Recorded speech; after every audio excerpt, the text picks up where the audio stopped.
Hey everybody, Ed Homewood. Today we're going to take a quick look at the Vista Audio Phono-2 MkII phono preamp.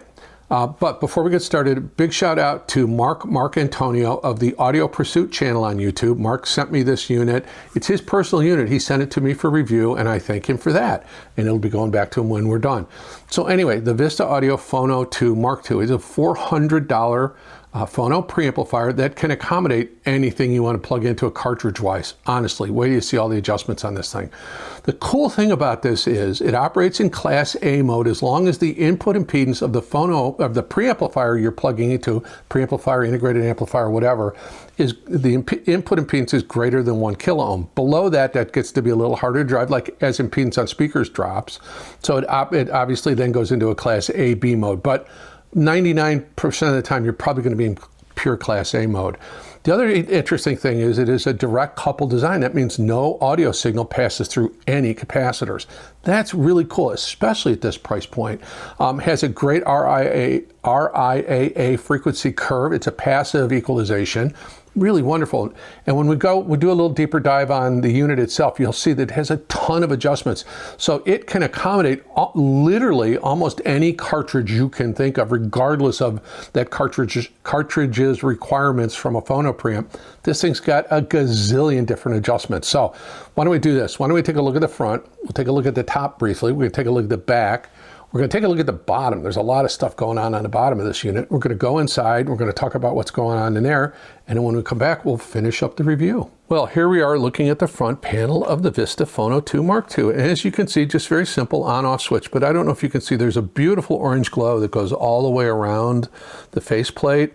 It really looks nice on the shelf. Very, very nice. So that's the front panel, not much to see there. Let's look at the top a little bit and the back, and then we'll go inside. Real quick, looking at the top panel, this is where the labels are for the connectors on the back panel. So AC, ground, output, input. Now, let's take a look at that back panel. So you saw the labels are on the top, and I actually like that because if you're looking over it in a rack or something, you can see your labels clearly without having to crane your neck over to see if they're printed here. So AC power socket, ground, output, input, simple, easy peasy.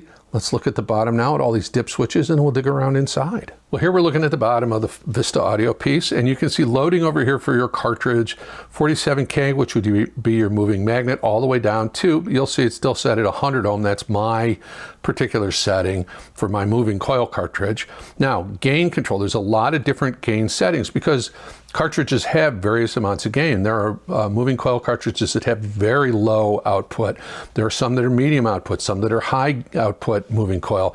Moving magnet cartridges are typically all pretty high output, so you don't need a lot of adjustment there unless you just want it. Now, low pass filter, this is an interesting thing. You could refer to this as a subsonic. So no filter means it's not doing anything. The slow roll off means it'll cut everything below 10 hertz, but this starts to roll off at 40 hertz. The fast roll off starts to roll off at 20 hertz, and by 10 there's nothing coming out. So that gives you the ability to have a subsonic filter. That can be very valuable, especially if you have any warped records, which causes the cartridge to track up and down, which can create some subharmonic frequencies. So anyway, really nice feature. Really nice that it's adjustable the way it is. One other thing I want you to notice is serial numbers handwritten. All of these units are handmade in New York State. So now let's open this thing up and see what's going on inside. Well, here we are looking at the inside of the Vista Audio Phono-2. So back panel here, front panel here, nice large toroidal power supply. You'll see a bunch of capacitors. These are only in the power supply. No audio signal passes through these capacitors. This is just for voltage regulation. Now you'll notice, and it may be a little hard to see, but all around the board are little socket units soldered to the board where you can add resistors and capacitors to modify this to match exactly your phono cartridge's specific requirements. I think that's really cool. Now, one of the interesting things is it uses a couple of, they're labeled Burr Brown, so they may be NOS Burr Brown OPA 2228 op amps. It's a really good op amp. And just, again, really well laid out, very well thought out. And again, it's direct coupled. The signal never passes through a capacitor. Really, really cool. So let's button this up and finish up this review. Well, as you can see, the Vista Audio Phono-2 MkII is a really well-built unit. Very, very flexible as far as its adjustments. I thought The layout was wonderful. The amount of adjustments you have is amazing. Now, I used it with 3 different cartridges. I have 2 moving magnets and I have 1 moving coil. So for the moving magnet cartridges, we were fine at 47 k ohm. That's the normal setting, pretty easy peasy. With the moving coil, I use an ATOC E9EXN cartridge, which I really, really like.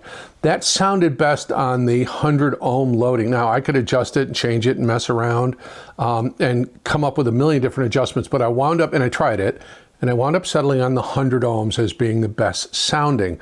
Now, the thing is, and I didn't have anything to do, obviously you can open it up and then you have really an unlimited number of settings by having the ability to insert resistors and capacitors internally on the unit itself to change the loadings and change the capacitance and so forth.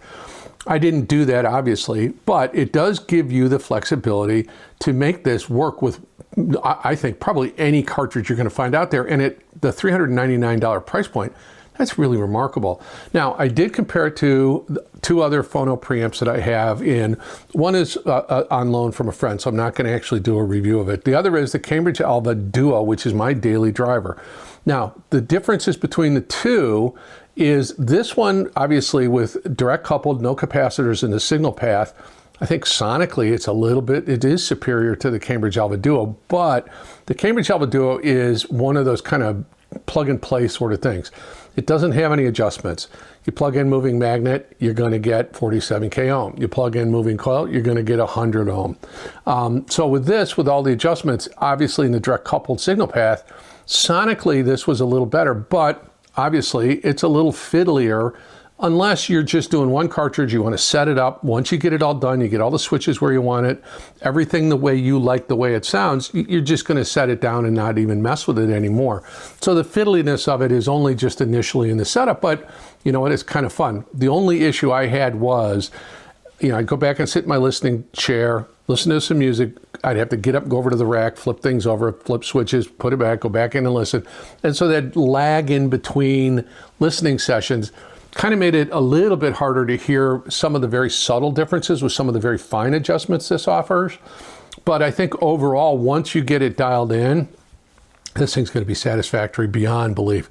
So sonically, I think it is a little cleaner, a little more dynamic, a little more detailed maybe than the Cambridge Alva Duo. And again, I think it's the ability to do the adjustments. I think it too is the direct coupled, no capacitors in the signal path design of this, which I think is a really big benefit. Now, the other phono preamp I have in here is from a Project, and I'm not going to review it, but I think this sounded better than the Project. I also think that the Alva Duo sounds better than the Project, but I just wanted to have a couple different ones to compare. I also compared it against the built-in phono preamp in my Advanced Paris A12 Classic, and without question, the external phono preamps are better overall, with better detail, better layering, better imaging, so forth and so on. So this was of the 4 different phono preamps I had in here: the Alva Duo, the Project unit, and the one in the in the Advanced Paris A12. The Vista Phono-2 was the best sounding by far. Great imaging, smooth, detailed, very good bass, just super clean, very low noise floor. I thought the details were very well rendered. I'm falling more in love with moving coil cartridges these days. And that AT cartridge I have, I really like. It's not a super expensive one. I think it's about $400 or $500, but it sounds so good with this phono preamp. It just made everything. Listening to old stuff, and I have a bunch of mobile fidelity, and I've got a bunch of the 45 RPM, masters and so forth. So I was listening to Kinda Blue, and on So What, I thought the background was dark. Now, there is, on that recording, a little bit of tape hiss from the original. I mean, it was recorded in 1959. There is a little bit of tape hiss, but I don't think, and I heard that, and that's good because that's low-level detail, and this did a great job with that.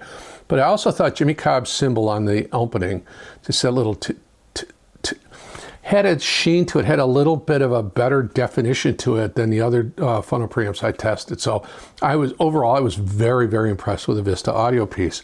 So anyway, that's the Vista Audio Phono-2 Mark II. Highly recommended. Well, hopefully you enjoyed the video. Hopefully you'd consider giving me a like and your subscription. Hopefully you'd consider ringing the bell so you get notified the next time I put out a video. About 59%, it's actually getting better, about 59% of you guys aren't subscribed to the channel. I would greatly appreciate it. It does help the channel grow. It does help me show manufacturers that I've got a really good audience and subscriber base, so that they're more inclined to send me cool products so I can review it and we can enjoy it all together. So please consider subscribing. I'd like to thank my channel members and my subscribers, guys. Your support has been just remarkable, and I'm so grateful for it. There will be in the video description and in the pinned comment a link to Vista Audio's website. I have no affiliation with them, but there's a lot more details there that I didn't cover.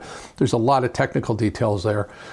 There's also a channel membership link in the pinned comment in the video description. In the video description are a few affiliate links. That's starting to change a bit. I'm paring those back a bit. Just because, you know, it's just too much stuff sometimes. So comment, please. Oh, by the way, there is a link to the community post playlists, and there's some great music there. You guys have been wonderful sending me those in, and you guys have some amazing taste in music. I've been exposed to so many cool new music genres and styles and things like that. You have to check it out. Please check out that community post playlist. Comment, let me know your thoughts. Where are you at on your vinyl journey?